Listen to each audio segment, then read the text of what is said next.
Right. So we're just off the back of The Zone of Interest, winning Best International Feature Film.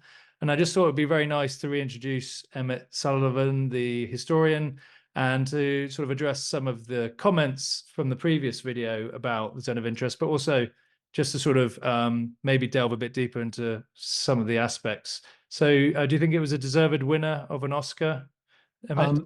I think it definitely deserved to win the two that it took away, and it was not inconceivable that it could have been Best Picture as well. However disturbing the film was, it was an excellent piece of cinema. Not with the grandeur of Oppenheimer, but its message was probably more chilling. Yeah, I really think in the last month or 2 months, it's just gained a lot of pace with a lot of people talking about it. And it seemed like one of those ones where it took time, but people are really, I think it's probably more talked about than Oppenheimer. But I know Oppenheimer was a long time ago, but I think it's touching on a subject that more people can relate to. But also, it's probably because it's a film that asks more questions than it answers. Um, and well, one thing that a lot of people are talking about is the sound, and something apparently you didn't mention enough. And I just wondered what your thoughts were, and what do you think the sound does for this film? Um, it's in the way that it's actually put together. I think I mentioned in the film, in the video, about the trains coming in, so we see the smoke leaving, and the fires from the crematorium. Um, and what I didn't emphasize enough is how the background noise gives an indication of the horrors going on behind the wall. Now, we talked a little bit about this before we started. The Husses did not live quite as close to Auschwitz as portrayed there.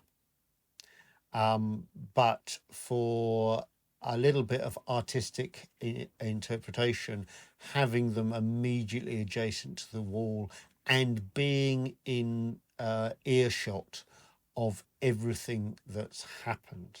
Can I do you think that maybe the more I think about that, the more I think that he's placed them right next to it's a theatrical tool that Jonathan Glazer's used there, but also it gets a lot of people saying, how could they not have known? And it's well, I mean, of course, that's not the question, but how could they?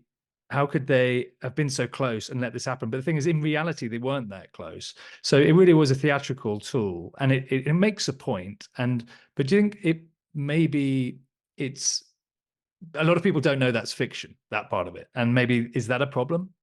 I don't see it as a problem. Every filmmaker who is not making a documentary has to make a decision on how much they take the literal truth as opposed to represent the truth. Now, I think what Glazer's doing in positioning the house right by the wall is challenging us whether the family could actually have ignored what was going on the other side. Clearly, the camp commandant knew what was happening, but it is difficult to believe that the wife did not know. I think there's different angles to look at this. So living in Germany myself, so for one, you could sort of look at it and go, how can a nation do this? And then you can say, how can a father do this? A wife? How can the child then follow? And you can kind of try and put things into little packages and try and explain it in a way. But I think first of all, going back, is it misleading to a point? Everyone's saying, how could that have been carried out when it's on the doorstep? You know, you hear this even before the film came out. It was right on your doorstep. How could you not have known?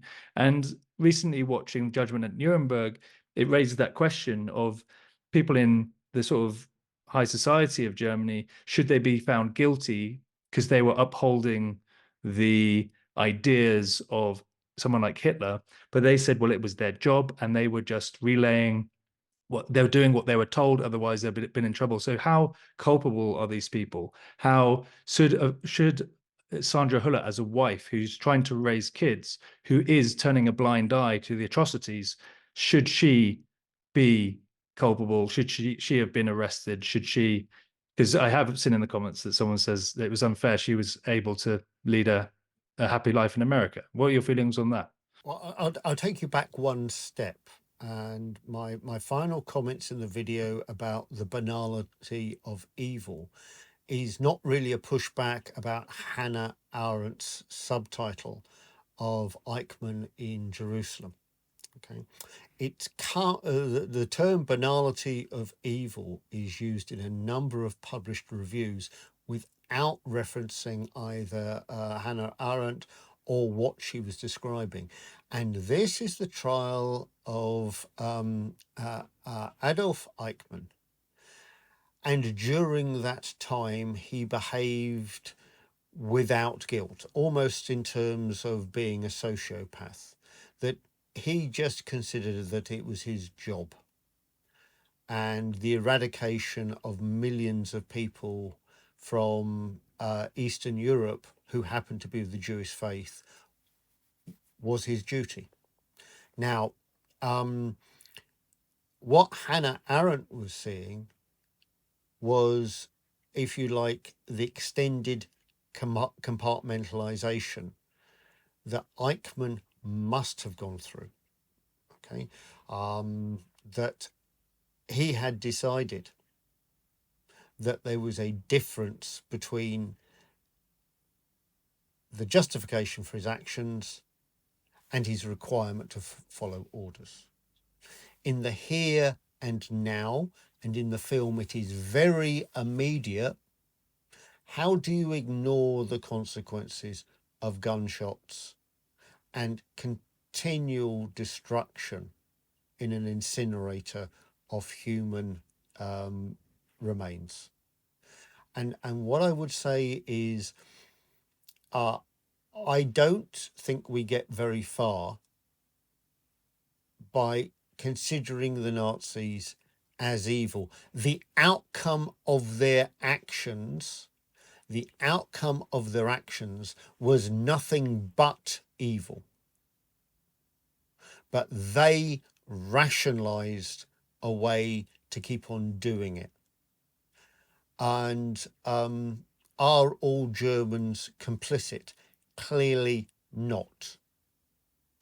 It's unlikely that the majority of the German population knew, but they wouldn't have been unaware of how the Jewish population had been treated from 1933. I mean, some people would hate to compare, but there are similarities today, and some have been mentioned on the thread. The obvious one is things going on in Gaza, but also closer to home, aren't we all every day turning a blind eye to atrocities, albeit in a different way? When we go to the supermarket and we buy things, we go to H&M and we buy things, we're all quite happy to not ask too many questions because we like to have things cheap and things like that. So we can all put something away in our brain. We have the power to do it. Humans have the power to just ignore atrocities quite easily. And I mean, not, I don't want to necessarily mention the meat industry, but I will. But killing trillions of animals every year, we don't think about that when we pick up a ham sandwich. And so we have the ability as humans to put things aside, maybe because we had to be hunter-gatherers at one point and we had to do it. And so the film does not answer the question. It raises more questions than answers any. I think that's what's got people commenting, and people are, there's a lot of talking points around this because there's no closure to this. It actually just says, wow, we're still in this situation, and Jonathan Glazer clearly wants to say that we're not out of the woods with this, and we need to. Do you think it's important to keep these films coming out, these war films? Do you think these sort of reimagining imagining of these films is worthwhile? I'll just pick up on your meat point first. A number of years ago, some fast food outlets in Britain started to advertise the fact that the meat used in their products had been killed to a particular religious norm. And there was a pushback by certain people saying, oh, that's barbaric, that's horrible. However you want to view it, there's a little bit of cultural insensitivity there. If you're choosing to eat meat, the animal is going to die, and you're moralizing over how your beef burger met its end, we do compartmentalize. Yeah. We get virtually no coverage in the West of the number of ongoing civil disputes and wars in Africa. It just doesn't make headlines. That is something that we have to go out our way to find that information. And the second point you raised, do we still need these films? I made the point in talking about other Oscar-winning movies you might watch, that to a certain degree, this was the good war for America. There was a lack of ambiguity. It was to stamp down on fascism, to end an era of empire. I know there's some irony in that, but just bear with me, etc. And very clearly, the lines were divided: who won, who lost. What I would like everyone to think about, and it's the point I made to you a little bit earlier, is that off stage in Oppenheimer, 500,000 people, up to 500,000 people died in the 5 years after the Hiroshima and Nagasaki bombings. Off stage and after the events of Zone of Interest, up to 460,000 Hungarian Jews were liquidated through Auschwitz by Huss. And we're focusing on the demise of an American hero at the hands of Louis Strauss, and whether camp commander and his wife deserves the, for them, idyllic lifestyle we saw on there. There are horrific issues that we just don't deal with the Second World War, and some of them are committed by Britain, which I think will be highly unlikely that will ever come to light in a film. But yes, there is always a space for retelling it, and some of the retelling gives a different spin considering what we were held, in amber during the Cold War period and couldn't discuss. Yeah, I agree. I mean, I grew up with Saving Private Ryan, and you watch a film like that and you think, well, you never need to make a war film again. But of course, you do. And you can see there's so many, obviously, so many different stories to come out, but different ways of telling the story. I think that's what Glazer's really done with this film is he said, like, you can really change the way we show and try and get into the psychology of the war and the complexity of it. Obviously, when they filmed The Zone of Interest, the sound wasn't there. But why would you put the sound there? Because he wanted the characters to be acting as if they were ignoring the sound anyway. That was the whole point. But what I found with Rudolf Hoss is he was so normal in a lot of ways, and he's treating it like a very normal job. You know, like anyone would go to their 9 to 5, and he comes home, and it just looked like this is an everyday situation. There's a point where some people in the cinema laughed at Sandra Hüller's joke. Yes, I am the queen of Auschwitz, and she laughs with her mother. I found the performance of the actors brilliant because it was so alienating. You had to penetrate their construct to understand what they were doing. And most people don't want to go there.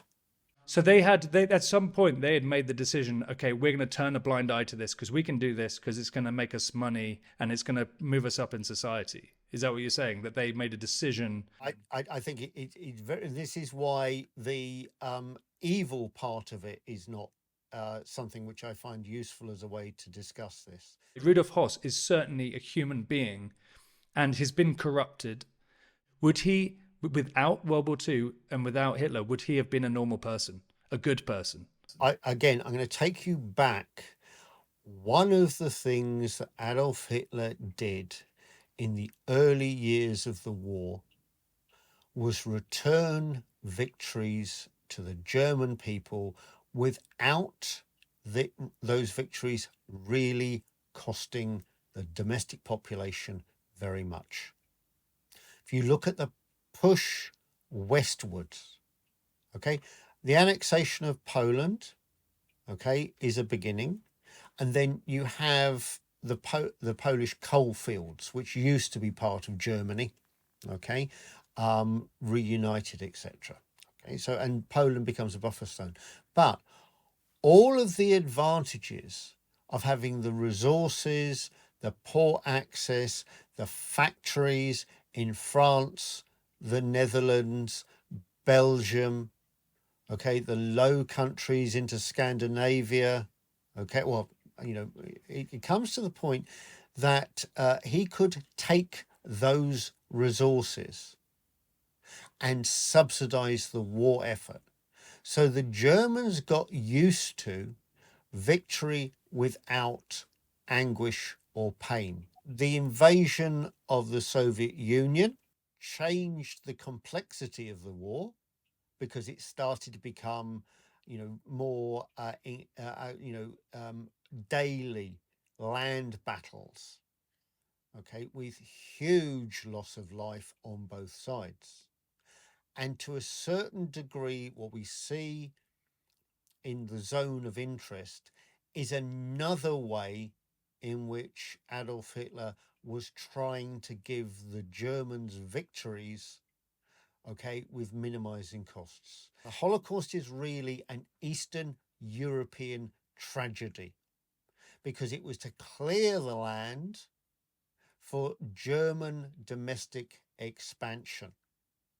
So there is a point that the German population had been bought off to one degree or another. The longer they went in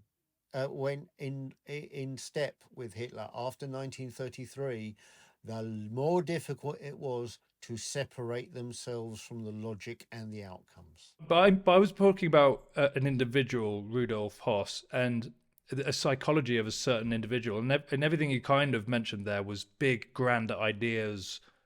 Every individual had to make their own decision. The majority of them accepted, partly out of fear. Certainly by 1938, I don't think anyone was going to stand up to Hitler.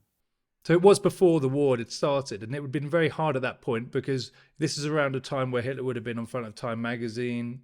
Maybe he wasn't the he wasn't he was kind of praised by other countries. So even other countries were, it would, someone like Rudolf Hoss would have looked outside and go, look, we have a great leader at this point. It was only when the war started that the tables turned.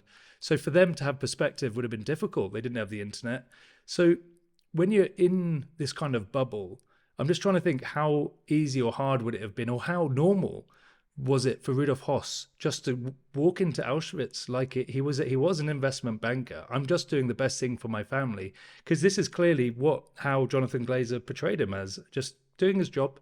How many members of the Russian public have a news source about the Ukraine war beyond the state? There comes the point that where you have a very controlling state, people don't have an alternative source. We talk about dissent, we talk about resistors, etc. Mhm. In Huss's case, I think it just comes to the point that his skill set and those requirements matched up. And there's a little bit, you get an idea when they have the meeting with all the camp commanders, he is at the high table.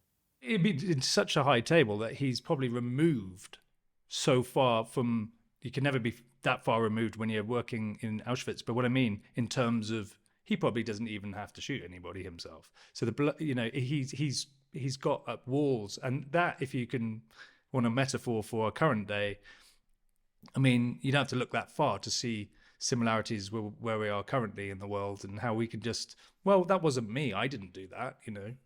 You know, it was, somebody else did it. I just invested money in that company that did it. You know, but no, I think that was interesting. There was a point in the film. I think Sandra Hüller comes out as more of a monster than Christian Friedel in that she even talks about, I think, when he says we're moving somewhere else and how horrified because she's done her garden up. I think that that's very interesting. How again, it's a moment where you just think she's not going to leave now. She's so proud of her flowers. She's happy to break up the family for a period of time. Yes, yes. Keep the family together by making some sacrifices in a way. Yeah. Okay, so she's saying, you, army officer, off you go. Me, I'm staying here with a property, and as we talked about, the Queen of Auschwitz label. Okay, while it is perverse, she clearly saw that as having some importance, some recognition, some status. She was present in the minds of others.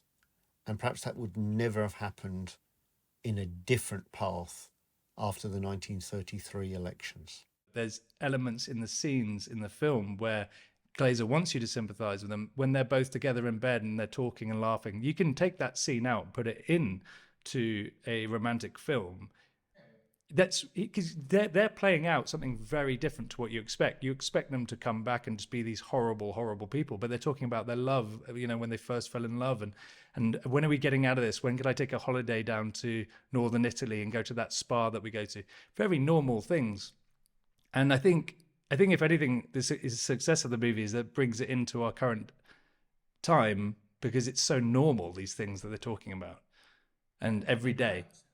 I'm sorry, I'm saying that scene is actually very important because it is the commandant more than anything who is reminiscing about good times in the past. I believe that that's correct. Yeah. And whether that's a representation of dissatisfaction or whether it's, well, once my job's over here, then I can go and we can think about other things, or where the war is over. That's almost touching on the fact that they do know how bad it is, but they're not going to talk about it. They are skirting around the elephant in the room, but they are aware that there is an elephant in the room, but even between them. And you know when Sandra Hüller is delivering, maybe this is why she's so brilliant in that, is because you know that when she's saying these things about the flowers and all these things, is because it takes her mind off probably what's going on, you know, by focusing so much on that garden and her kids and their upbringing. She doesn't have to think about that. And again, I think that is, it's almost a way of putting something in our brain. If you can only focus on one thing at a time. If you focus on the garden, if he takes the garden away, she'll start thinking about all the horrible stuff, and she doesn't want all that stuff. That's going into psychology, but that's just an idea. I would put it that she will be more upset about losing the garden than the horrible stuff. Now, I understand what you're saying. One is a placebo to prevent you thinking about the other. But wouldn't that suggest that she's an all-out crazy serial killer then? No, I wouldn't put it as bluntly as that. She has bought in to the collective mindset that we are going to tolerate this for what we are going to achieve from it. And that statement is what we pretty much, it's probably on every mission statement of every company, isn't it?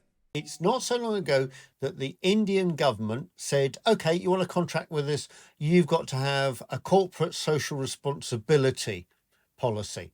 I know it sounds a bit odd, but we then start looking at how staff are treated, whether they get holidays, etc., in the modern world. So as you say, you know, what is a corporate statement? Succeed, commented on.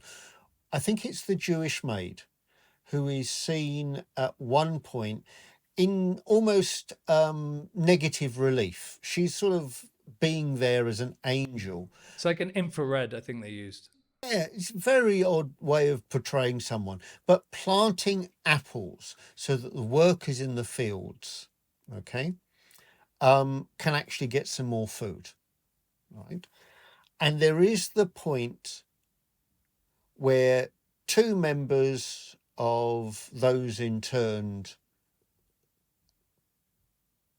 we hear the German officer saying, kill these people, and I cannot remember whether it's shoot or drown them, for fighting over an apple.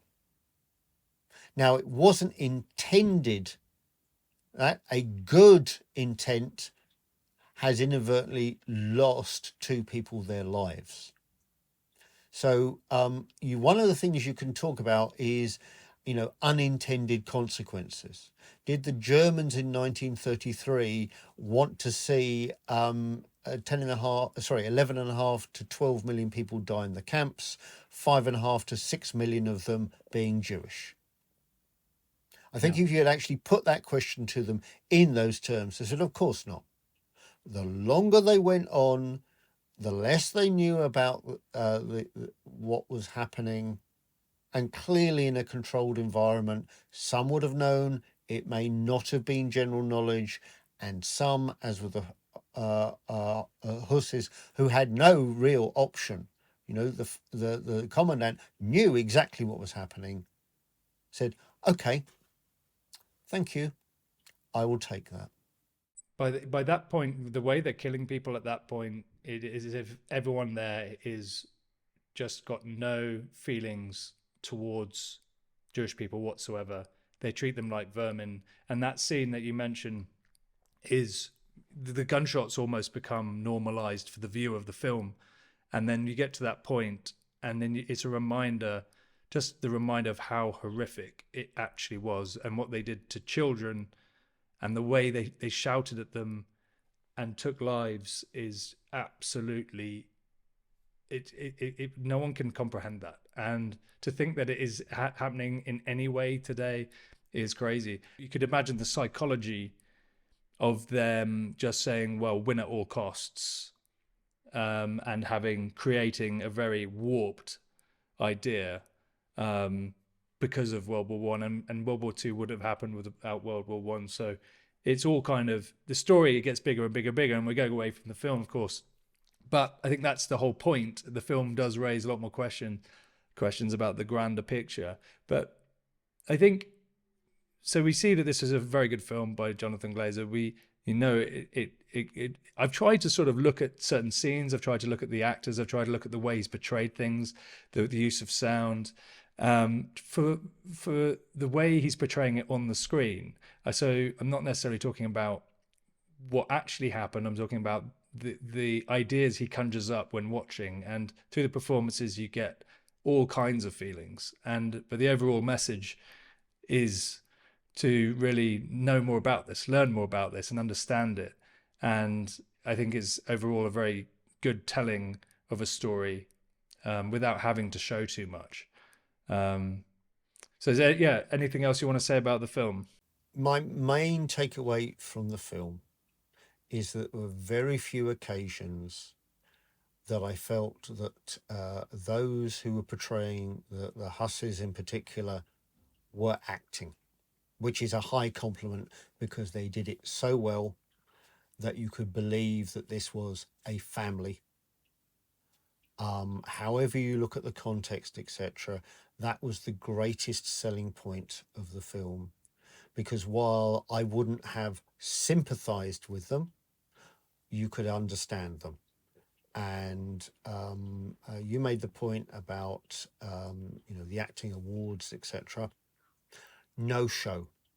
I really did think that it was understated to emphasize the point. Thanks so much, Emmett. I think it was worth talking about it again, because I've seen it now, and I think it's just people will be talking about it for quite a few months, if not years. Schindler's List, I remember that was always on the shelf at school. I imagine this will be one that schools will bring into their syllabus. I mean, I remember Schindler's List was the only 18 we're allowed to watch. Yeah, and worth mentioning, you have got another video mentioning your top 3 favorite films that have won Oscars and have dealt with World War II. Yeah, so just to mention to the audience who are watching this that they can watch that to get more insights from Emmett. So Emmett, thank you very much. Well, you're welcome, Nico. You take care.